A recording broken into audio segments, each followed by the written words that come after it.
Pinoon sa mga nakaraang araw. Amen. Samahan niyo po ako sa pagbasa ng salita ng Panginoon na matatagpuan sa 2 Corinthians chapter 9 verses 10 and 11.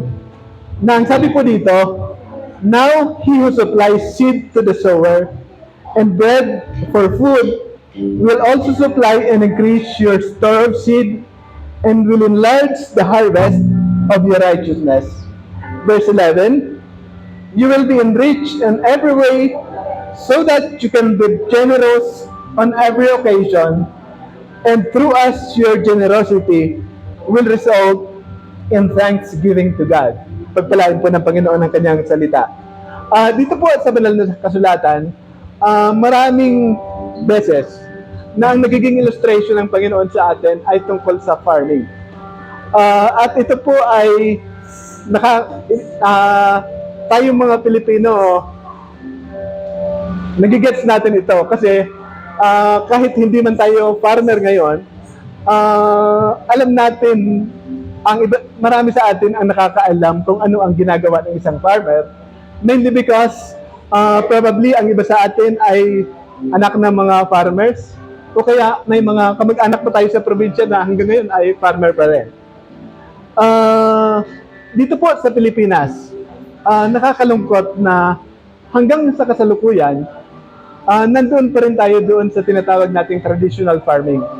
Na kung magagawin tayo doon sa mga probinsya, mayroon pa rin tayong mga kakilala na ang hawak ay araro at kalabaw. Samantalang doon sa mga ibang bansa, nandun po sila sa tinatawag nating modern farming, gamit yung mga equipment, kung saan mas madali na yung kanilang pagtatrabaho sa kanilang farming. Doon po sa bansang Israel, maaari nilang gawin yung disyerto ng isang greenhouse. At ang kanilang scientific farming, ang kanilang knowledge sa scientific farming ay masyadong mataas. Mayroon silang mga equipment na kapag kanilang itinusok doon sa lupa, nagkakaroon ka agad ng soil analysis na kung ano yung kailangan nilang crops na itanim. Mayroon na kaagad analysis yung lupa kung ano pa ang kulang doon na kailangang idagdag mo na fertilizers o ano pa mang bagay. Mayroon din silang kakayahan na yung tubig ay i-harvest galing doon sa hangin ng disyerto. Sabi po sa ating chemistry, water is H2O. 2 atoms ng hydrogen plus isang atom ng oxygen. At lahat po ito ay available sa hangin.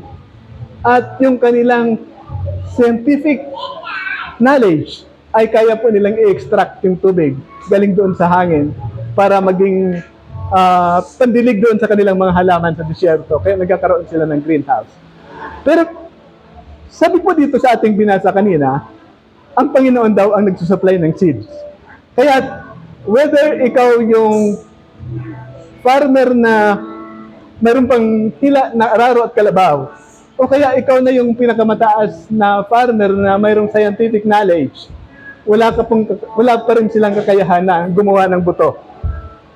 Dahil ang buto ay nanggagaling sa Panginoon at tanging sa Panginoon lamang.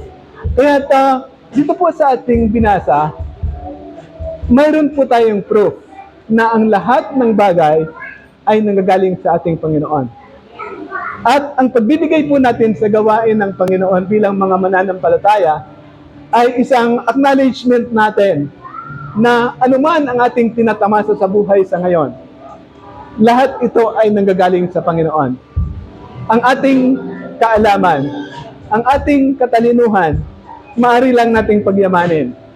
Kung tayo ay binigyan ng Panginoon ng talino, maaari tayong mag-aral ng iba't ibang bagay. Kung tayo ay binigyan ng Panginoon ng sasakyan, maaari nating gawing panghanap buhay. Kung tayo ay binigyan ng business, maaari nating pagyamanin ito. Lahat ng bagay po ay galing sa Panginoon. So, sa hapon po na to, sa ating pagbibigay, alalahanin po natin na ang ating lakas, ang ating karunungan, ang ating mga tinatamasa ay nanggagaling sa ating Panginoon. Tayo po ay manalangin. Panginoon, sa hapon po na to, aming ina-acknowledge, O Diyos, na lahat ng bagay, Panginoon, na mayroon kami sa aming buhay, whether ang aming karunungan, ang aming kalakasan, mga bagay-bagay, Panginoon, na nasa aming kamay, amin pong kinikilala na lahat ito, Panginoon, ay nanggagaling sa iyo. At sa hapon po na ito, muli po, ibinabalik namin ang aming mga ikapo at kaloob, Panginoon. Dalangin namin, O Diyos, na gamitin mo ito, Panginoon, sa ikalalago na yung gawain dito sa TFI Fairview. Dalangin namin, O Diyos, na pagpalain niyo po, Panginoon, ang lahat ng pinagkakakitaan ng iyong mga anak.